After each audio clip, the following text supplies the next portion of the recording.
ابوبکر صدیق کے گھر تشریف لائے. محرم گزر گیا، 26 سفر تھا اور کہا کہ ہجرت کا امر آ چکا. دوپہر تھی شدید. ابوبکر رہتے تھے جو بڑا ہوٹل نہیں بنا، بڑا ہوٹل لمبا چوڑا، اس کے پیچھے جو محلہ تھا یہاں تھا ابوبکر. وہ جب یہ سب کچھ نہیں تھا تو اس وقت مکے کے دوستوں نے بتایا بھائی یہاں صدیق کا گھر تھا، یہاں اللہ کے نبی کا از خدیجہ کا سر بتایا تھا. تو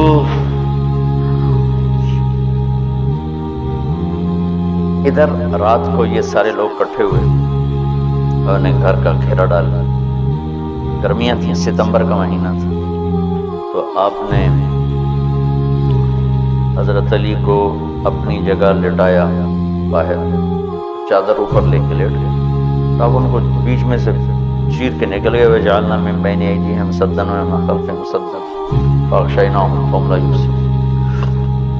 تو شیطان نے شور مچایا، نکل گیا نکل گیا نکل گیا. ایک لمحے کے لیے وہ اندھے ہو گئے. پھر ایسے دیکھا سویا ہوا سویا ہوا. ایسے ہی کسی نے آواز لگائی اور کمبخت ایمان سے خالی تھے.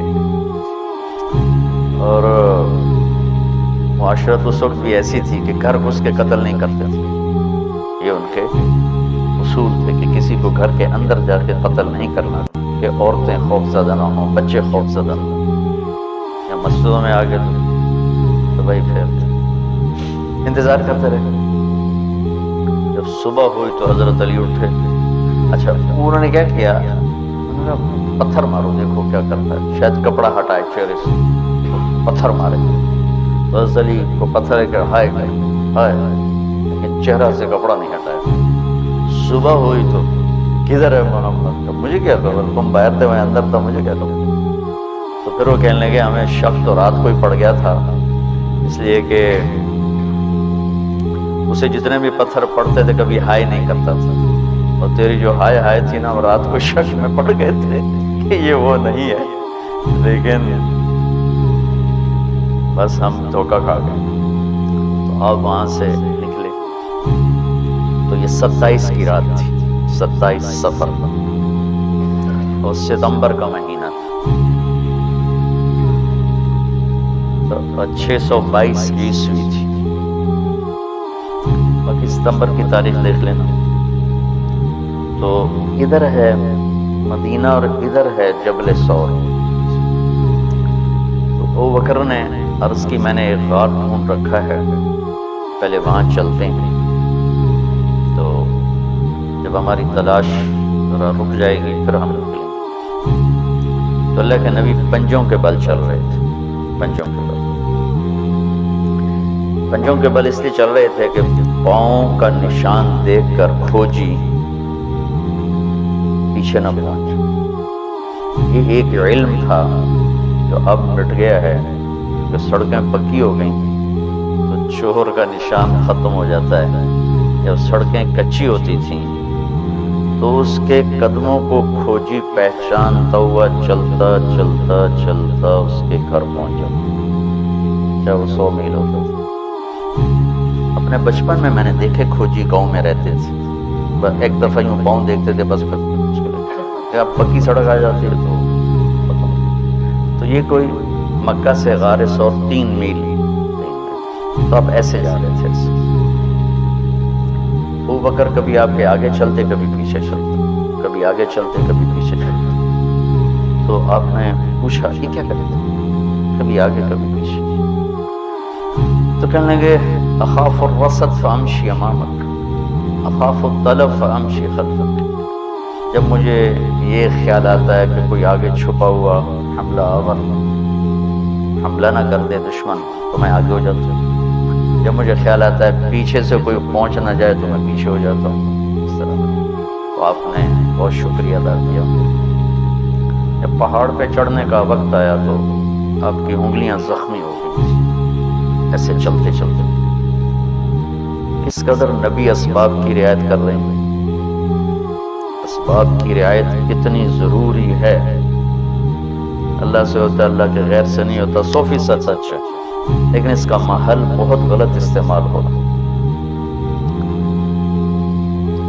بکر نے آپ کو کندھے پہ بٹھایا اپنی کمر پہ، اور غار جبل سور ایسے سیدھا پہاڑ ایسے، میری آج تک ہمت نہیں ہوئی چڑھنے کی، حالانکہ کتنے سالوں سے اللہ لے جا رہا، تو آپ کو اپنے کمر پہ بٹھا کے اوپر پورا پہاڑ اوپر چڑھ گیا، پھر آپ کو باہر کھڑا کر لے گا، آپ اندر نہیں جائیں گے، خود اندر گئے ایسے اس کو ٹٹول ٹٹول کے جتنے سوراخ تھے پتھروں سے بند کر دے، سوراخ باقی بچ گئے، تو اپنی پگڑی اتاری، پھاڑ پھاڑ کے سوراخ بند، پھر سوراخ باقی تھے، کرتا اتارا اور پھاڑ پھاڑ کے سوراخ بند کیا، ایک باقی رہ گیا جس میں وہ سانپ تھا۔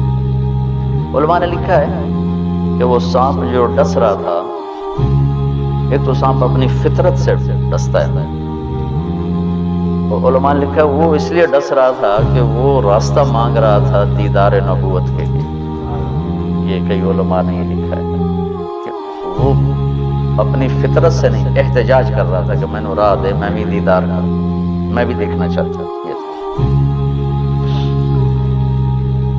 تو کہا یا رسول اللہ آئیے، جب آپ اندر تشریف لائے تو اندھیرا تھا، پتہ نہیں چلا، تھوڑی سی روشنی ہوئی تو دیکھا ابو بکر کا نہ کرتا تھا نہ عمامہ، تو آپ نے پوچھا تیرا کرتا کدھر، تیری پگڑی کدھر، تو انہوں نے اشارہ کیا کہ سارے سوراخ، تو اللہ کے نبی کی آنکھیں چھلک پڑ گئی، آپ نے ایک دم بے ساختہ کہا یا اللہ میں ابو بکر سے راضی ہوں، تو بھی اس سے راضی ہو جائے اور اسے جنت میں میرا ساتھی بنا دے۔ تو اسی وقت جبریل اترے اور آ کر کہا یا رسول اللہ، اللہ تعالیٰ خوشخبری دے رہے ہیں کہ وہ آپ کے ساتھی سے راضی ہو چکے ہیں اور جنت میں یہ آپ کے ساتھی ہیں، یہ خوشخبری ہے کہ یہ جنت میں آپ کے ساتھی ہیں۔ تو انہوں نے قریش نے کھوجی بلا لی، تو انہوں نے وہ انگلیاں پکڑ لی اور ان انگلیوں پہ چلتے چلتے چلتے جبل سور پہنچا دیا۔ تو اللہ نے ان کے آنے سے پہلے غار کا دہانہ بڑا ہے، ایک بیل ہو گیا، اس کے بیچ میں مکڑیوں نے جالے پھیلائے، ایک کبوتری نے تن کے رکھے انڈے دے دی، تو ان کے جانے سے پہلے دو کام ہو چکے تھے۔ تو کھوجی کیسا، حالانکہ پہاڑ پہ تو کچی زمین پہ تو پورا پاؤں لگتا ہے، پہاڑ پہ تو ایسے ایک آدھ کوئی نشانی پڑتا ہوگا، تو کیسا علم تھا، ان کو لا کر اس نے دروازے پہ کھڑا کر رکھا، یہ اس سے آگے کوئی۔ تو ابی بن خلف کہنے لگا تیرا دماغ خراب ہے، یہ جالا محمد کی پیدائش سے بھی پہلے کا بنا ہوا، اور تو کہتا ہے ادھر گھس گئے، بے وقوف کہاں لے کے آ گیا۔ اب ابو بکر ڈر رہے تھے کہ یا رسول اللہ اب کیا ہوگا، تو آپ نے کہا ما ظنک باثنین اللہ ثالثہما، جن کا اللہ ساتھی ہو ان کو کیا پریشانی ہے۔ تو امیہ بن خلف نے وہیں دروازے غار کے منہ پہ بیٹھ کے اندر منہ کر کے پیشاب کیا، اب دونوں سامنے بیٹھے، تو آپ نے مسکراتے ہوئے فرمایا دیکھو اگر یہ ہمیں دیکھ سکتے تو یہ یہاں بیٹھ کے پیشاب کرتے، تو انہوں نے آرام سے وہاں پیشاب کیا، وہ سامنے بیٹھے ہوئے دونوں، اللہ نے بیچ میں پردہ ڈال دیا۔ قرآن ابوبکر صدیق کے اندر کے جذبے کو بتاتا ہے، لا تحزن لا تحزن۔ قوم موسیٰ جب سامنے پانی اور پیچھے فرعون، تو ان کے جذبات کی ترجمانی کرتا ہے انا لمدرکون، انا لمدرکون۔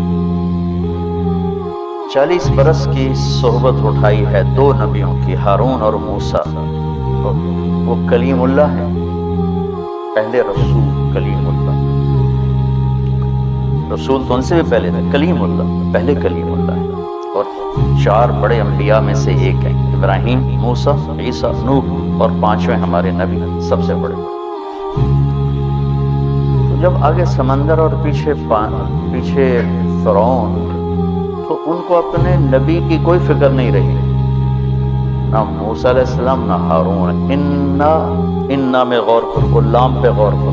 ایک انا اور لام، اس کا ترجمہ میں یوں کیا کرتا ہوں کہ کہنے لگے موسیٰ تو نے مروا کے ہی چھوڑا، آپ کا کیا بنے گا، اب کیا ہوگا، آپ کی جانوں کو خطرہ ہے، ہم مارے ہم پکڑے گئے. تو آگے موسیٰ علیہ السلام نے اتنی شدت سے کہا کلا. کلا کا ترجمہ میں یوں کیا کرتا ہوں کہ ہو تسی اسے لے کہ یا تسی پانی ڈوب جاؤ یا تو فرعون لتر مارے، لیکن ان معی ربی، میرا رب میرے ساتھ ہے، مجھے بچائے گا تو میری تو فعل تم بھی بچو. تو انا لمدرکون ان کے ذہن کی عکاسی کرتا ہے، پستی ذہن کہ صرف اپنی پڑھ کر. لا تحزن عکاسی کرتا ہے کہ ابراہیم ابو بکر اپنی جان کا اگر خوف ہوتا تو لفظ آتا لا تخف. انہیں غم لگ گیا اپنے نبی کا، اب میرے نبی کا کیا ہوگا. تو حزن اپنے لیے نہیں، اپنے حق دوسرے کے لیے بھی. آپ کی اب آپ کا کیا بنے، اب میرے نبی کا کیا بنے گا. اس کیفیت کے لیے قرآن نے اس میں عظمت صدیق ہے. لا تحزن، انہیں اپنا کوئی فکر نہیں تھا، انہیں فکر پڑ گیا انہوں